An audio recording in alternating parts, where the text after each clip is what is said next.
This podcast mini-series is kindly sponsored by Ellucian. Ellucian combines higher education expertise, focused innovation, and deep partnership to help universities navigate digital transformation. Serving more than 2,900 higher education institutions worldwide, Ellucian is your trusted partner for driving institution-wide success. Visit Ellucian.com to discover the complete integrated Ellucian software as a service platform and how it seamlessly connects people, processes, and applications across your institution.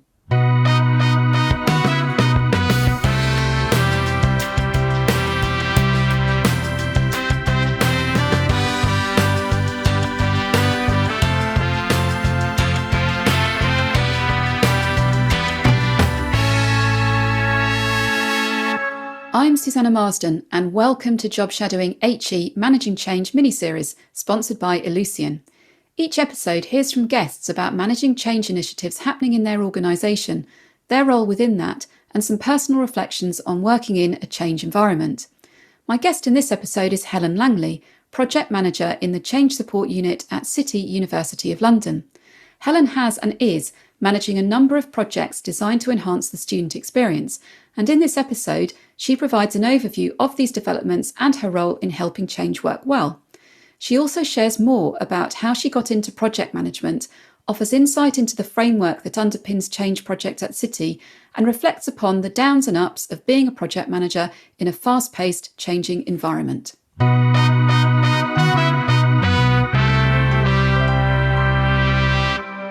Helen, welcome to the podcast and thank you for being my guest today. Let's start with an overview of your role.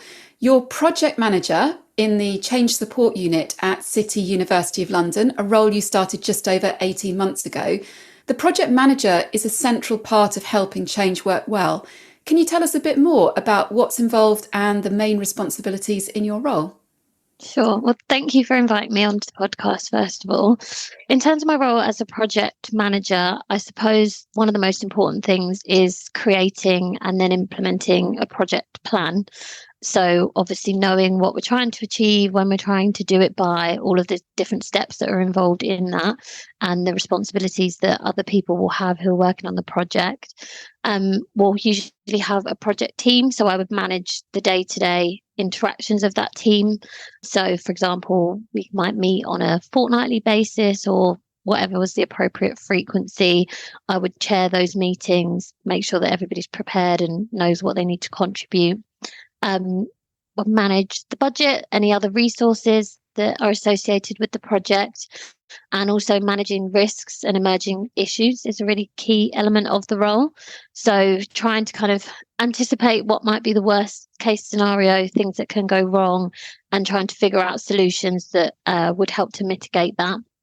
There's also a lot of reporting on progress. So we'll have project boards, and we also have a strategic program board that our projects report to. So we have highlight reports that we'll send, and then there might also be reporting to other committees that would be interested in progress. A bit of admin, so administering the project board, taking minutes, which isn't always the most fun part of the job, but it's really important to capture the actions and things that are just decided.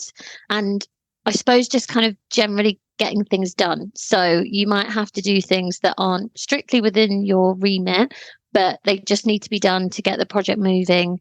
And so often there's a lot of that happens.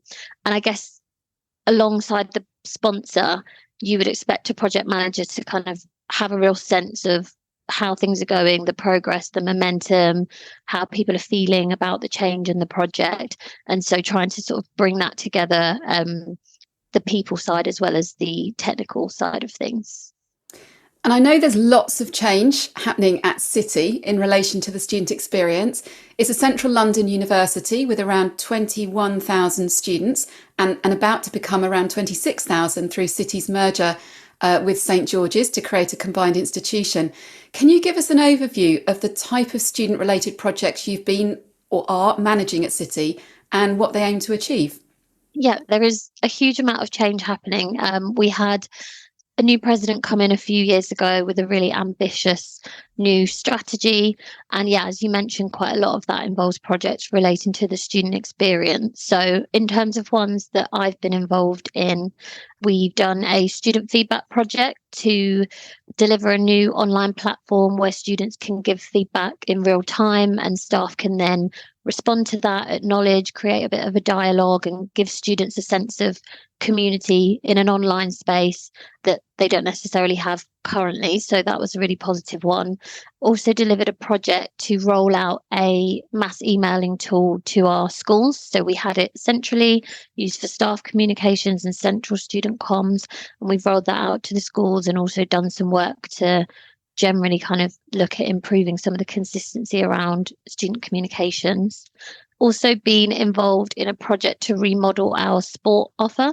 So we transferred sports development, so the team activities and all of that side of things, over to the Students' Union. And there was also some restructuring of the staff side so that we could best meet the student need and try and deliver growth in that area.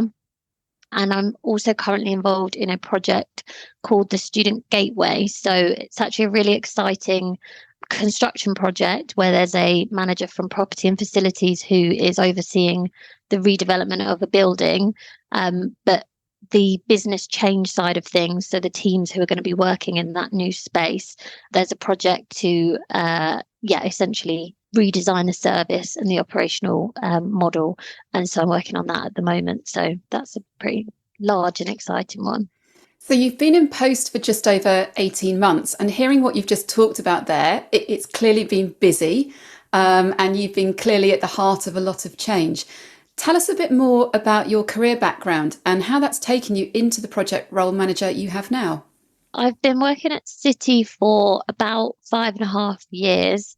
And before that, I did a master's here. So I think it's quite helpful to have a fairly recent, probably not quite so recent now, but a recent enough memory of being a student. I think that is quite helpful, particularly on these student experience related projects. And I've worked in a few different areas at City. So I started in strategy and planning, which was really good to get an overview from, I suppose, a sort of central strategic point of some of the key activity that was happening at City. And then I worked as a course officer in one of our schools. And I think probably actually that's been one of the most helpful roles, even though I wasn't in it for a huge amount of time. But it's really useful when you're going into projects and you're working with colleagues in schools to have an understanding of what they're doing day to day. I think it helps you to be able to relate to people and understand their other competing priorities alongside what you might be asking them to do as part of your project. And then I also worked in Student and Academic Services Directorate for 3 years as the Directorate Operations Manager. And that was a really great role because I worked with huge amounts of teams within the directorate, but also got to work with colleagues from across the institution on the professional services and academic side. And I think starting to build those relationships with people in that role has been hugely beneficial then coming into a project management role, because it's so important that you have those connections with people and those relationships, because you're essentially asking people to deliver work usually on top of their day job. And so having a relationship, having an understanding of what they do day to day, I think is really helpful for that.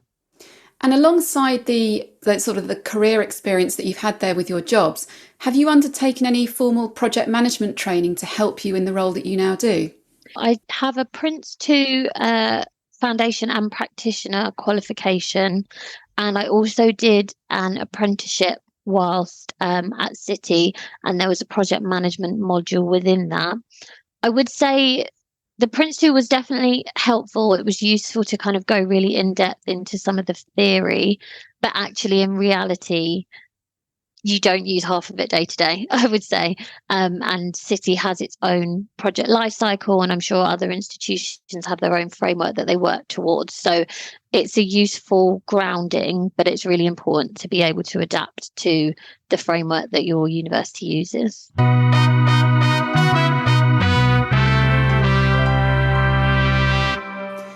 So let's delve a bit more into one or two of the projects you're managing. From what you described a few moments ago, they have a common goal in improving the student experience, but the specific nature of each project is slightly different. How do you go about designing the change process for a project? And what's the same and what's different depending on what type of project it is? For all of our projects, we will have a project sponsor. So for our strategic change projects, that's usually a member of our senior leadership team. And then we'll also have a business lead who will be your day-to-day contact and the person who is going to own the change once the project is finished. So again, usually someone quite senior. So you'd be working with those two people specifically at the start to really understand what are we actually trying to do here? What's the aim? I think it's really useful to be able to kind of articulate it in one sentence so that everybody can be really clear on what we're broadly trying to achieve. So, for example, for our student feedback project, that was about introducing a standard streamlined way for students to provide feedback and receive acknowledgement in a timely manner. So everybody kind of knows it's out there, what the goal is we're working towards. And then you would look at the life cycle, the project framework to really get stuck into what actually needs to happen in order to get from A to B. So at City, our project life cycle has 6 stages. So we have the scoping stage, then what we call discovery, design, build, implement, and close. And each project will follow the life cycle. And there are certain documentation, for example, that you would expect to see within each stage of the life cycle that you would need to have signed off or approved by your project board in order to move forward. But you might find that depending on the project, you could spend a lot longer in the scoping stage. Maybe you have a discovery stage that's really extensive, and then the design and the build stage are actually quite quick, and maybe it doesn't take a lot of time at all. Or you might have a project where it's more complex, everything is taking a bit longer. There's different approaches that you need to take. A really interesting approach that we've used on the Student Gateway project is to run a series of service blueprinting workshops. So we've been using student journey maps and doing sessions with the key colleagues involved, so managers of the team, also the sort of frontline staff, understanding what are the key steps within the student's journey and what are the business processes that would need to support that, what are the front-facing actions, the IT technical requirements. So that was a really thorough process that's taken about 3 months. So that was in our design stage. So yeah, there's kind of different approaches that you can take, and some will be more complex than others depending on the goal of the project. And you mentioned at the start of our conversation the main functions you have as a project manager, but I'm interested to know a bit more about how that plays out in practice in terms of moving a project forward. Can you say a bit about project governance, and in particular, in your role, who are you working with? I mentioned already the project sponsor and the business lead. So our project sponsor will also chair our project board. So we will have a project board that includes the sponsor, the business lead, the change manager, which I'll say a little bit more about, and then your key stakeholders. So that could be a school representative, could be an IT representative, maybe somebody from HR if that's relevant, the students' union. The members of the board will depend on the nature of the project and who are the sort of key players that need to be involved. But that's a really key group who will ultimately sign off your project gateways. So when you're moving into the next phase of the project, you need the board to be assured that you're in a position to do that and go forward. We will also work with change managers. So we're quite fortunate as City, we have quite a mature approach to change management as well as project management. And so the change managers will focus a lot more on the people element of the change in terms of the staff who are going to maybe be working in a different way, or the students who might need to do something different. What's the impact of the change on those people, and how can we support them throughout the whole project so that they're ready and confident to take on whatever the new way of working or whatever the change is delivering. So that's a really key role as well. And we also have project and business analysts within our teams.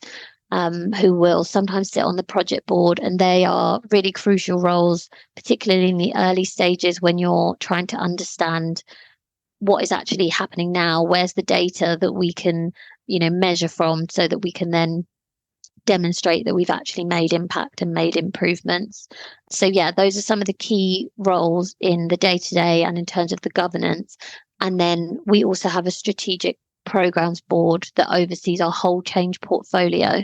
So they meet on a 6-weekly basis, currently chaired by our chief operating officer. So it's very senior level board, and each project will take highlight reports, and they'll really check and challenge whether, if you're saying that everything's green and it's going smoothly and it's on track and it's all great, they'll interrogate that and ask questions. And it's a really important role in terms of the project governance.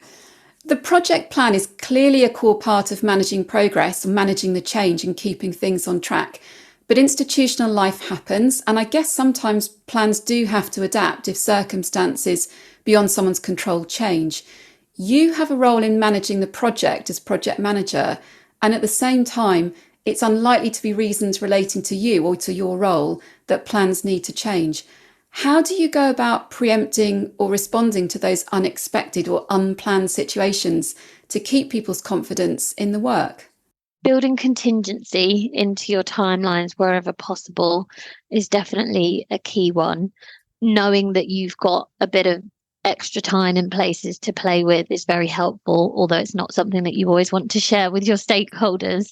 But also change management, I think, has a really important role to play in supporting this. So we would do a change impact assessment in the discovery phase and try and understand what are the current levels of preparedness for the change. So how different is this new way of working going to be from what staff are currently delivering, for example, and trying to get a sense of where resistance might occur.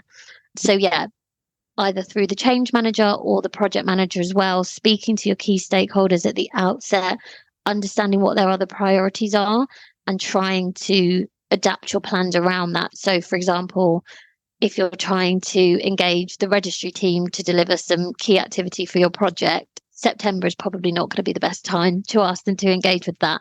So where possible, trying to work around other people's priorities, or at least do what you can to enable them to engage and provide the input that you need. Regularly reviewing risks at the project board level is really helpful, and sometimes you will need to escalate things, and that's where the relationship with the sponsor is really important, because they should be your project champion, but also they might need to deliver some difficult messages at times, and you want to lean on that person to be able to do that. And I think communication is really key, being as honest and transparent as you can. And sometimes it's not possible, but at least advising people why it's not possible to be completely upfront at certain points. It may be because actually we're still working something out. So we will tell you the answer when we have it, and we know that you're concerned, but we still need to work through X, Y, Z.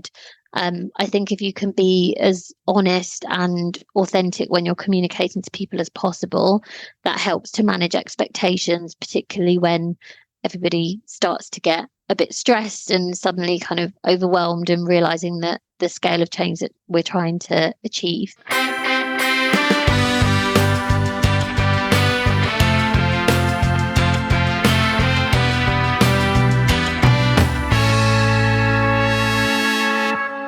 When you design the project, it'll have a clear scope, and you talked earlier about City's project life cycle and the sequence of phases, including a project close moment. But I'm wondering, how do you define the end point of a project? And when you're at that point, how do you know if the aims have been achieved? Sometimes it's easier than others. So for example, with the student feedback project, the goal of the project was to deliver a platform for students. So when the platform was live and online, students' accounts are activated and they can go in and they can post on the platform. You know that that's the end. So you know from the outset that that's what you're looking for. With other projects, things can feel a bit more intangible. So for example, with our school student communications project, one of the aims was around rolling out the email tool. So again, it's quite easy to to know what that looks like. But one of the aims was to improve school communications to students. It's very broad, it's very high level, and so there will be certain indicators, and you do want to try and establish at the outset what those are. So when you're scoping a project, you want to lay out the intended benefits, what baseline data you might already have that shows how you're going to be able to measure success. So around student experience projects, you could see an improvement in your NSS or PTES, PRES. That might be something that you'd look out for, as well as perhaps increased engagement rate with services or open rate of communications. But it's also legitimate to have aims that are longer term and will need to be achieved beyond the project life cycle. So once you've handed over the project into business as usual with your people who are going to manage that on their day to day, it might be that some of those longer term aims and that sort of end point sits with them to continue to work on and assess. But we do also carry out project reviews. So we tend to do those roughly around 3 months after we've implemented a change. And that will usually then allow us to see what's working well, what's not working so well, and we can make changes for the next term or the next academic year. So sometimes things do change in terms of what the end looks like, and that can be for the better, actually, because you get started and you get into your discovery phase and you realize that things are slightly different than what you thought before you took that deeper dive. And we just try to be as honest as you can in terms of what is possible for an end point of the project, but acknowledging that there's always work that can continue even once the project team have disbanded and moved on to the next thing. And you've managed and are managing a really wide range of projects. And we talked earlier about the similarities and differences between them. As a project manager professional, do you start to get a sense of which projects you prefer to work on? And what is it that leads to those preferences? Yeah, I think you definitely do. So I've got two other project managers in my team, and we've probably got quite different types of projects that we prefer.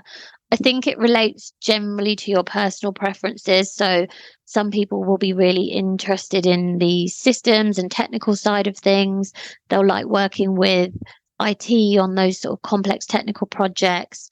I much more prefer projects where I feel that there's a more tangible people impact. So I suppose that's why I get quite excited around the student experience projects, but there's also projects that might enhance the staff experience. For me, it's projects that help people thrive and enjoy their time at City, be that as a student or a staff member. Those are the ones that most closely relate to my values and personal interests.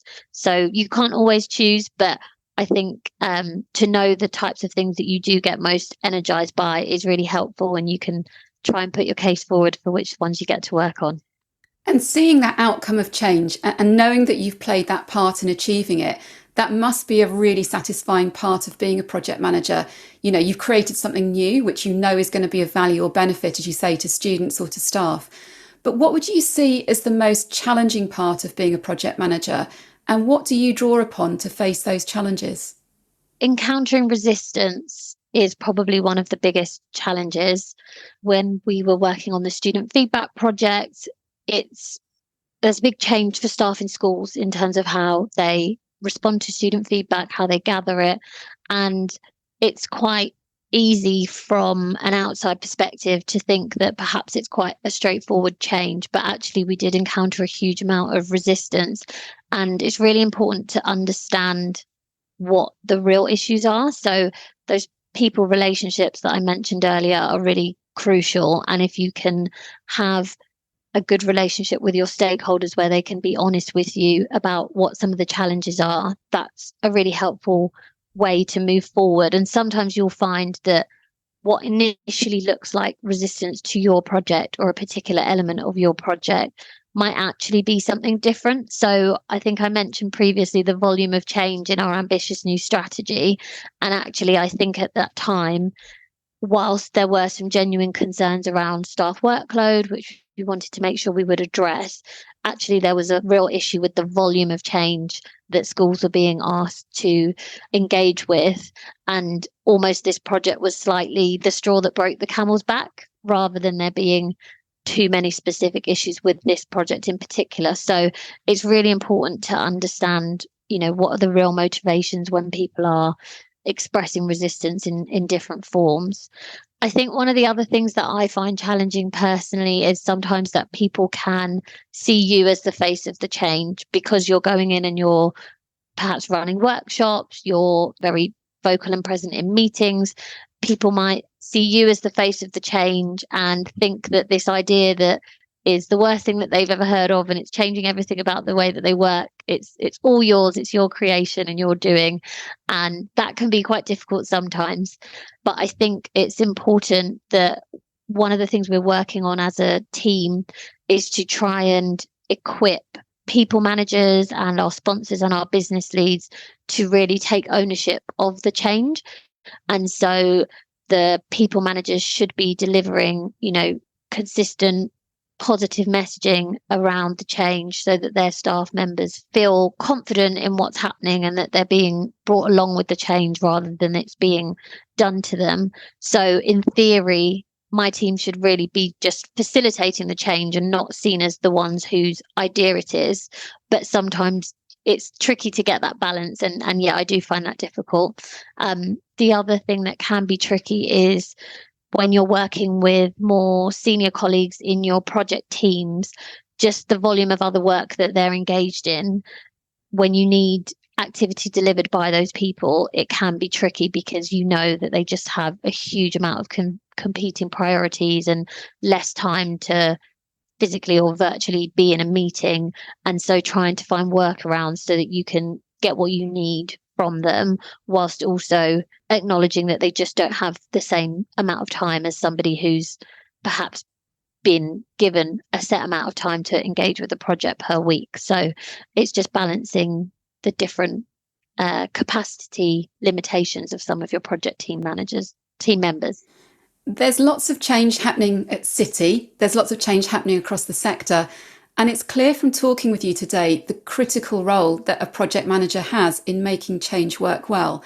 It also sounds like quite an exciting and certainly fast-paced environment to be working in. Finishing up our conversation, what advice would you give to colleagues thinking about moving into project management? It definitely is a really exciting space. I think if you enjoy having work that is varied, where you can be jumping around from different projects day to day or within one day, then this is the type of role for you. You get to work with a huge amount of colleagues from across the institution, as well as sometimes external colleagues.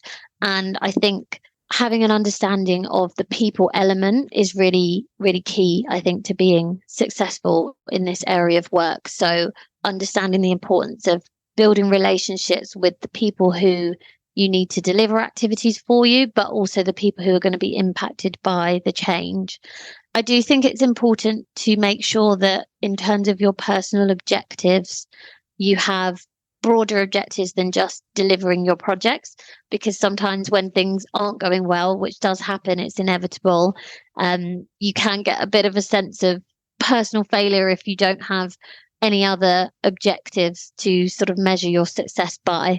But yeah, I would definitely say go for it. I find it extremely rewarding, particularly when you can align your projects with your personal values and interests. And I think that any experience of change, even as an impacted person who's had to work in a new way or managing smaller local projects, will be useful. It's all about having a real sense of how organizational change can impact individuals at different levels. So I think it's a great role. If you're somebody who likes getting things done, seeing progress, making new things happen, I would definitely recommend project management. Helen, it's been really good talking to you today. Thank you for sharing your insight and for letting me shadow you. Thank you, Susanna.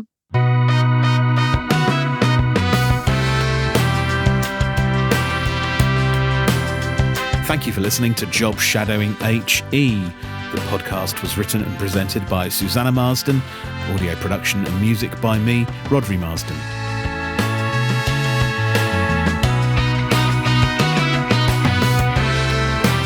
More information about this podcast and previous episodes can be found at jobshadowinghe.com.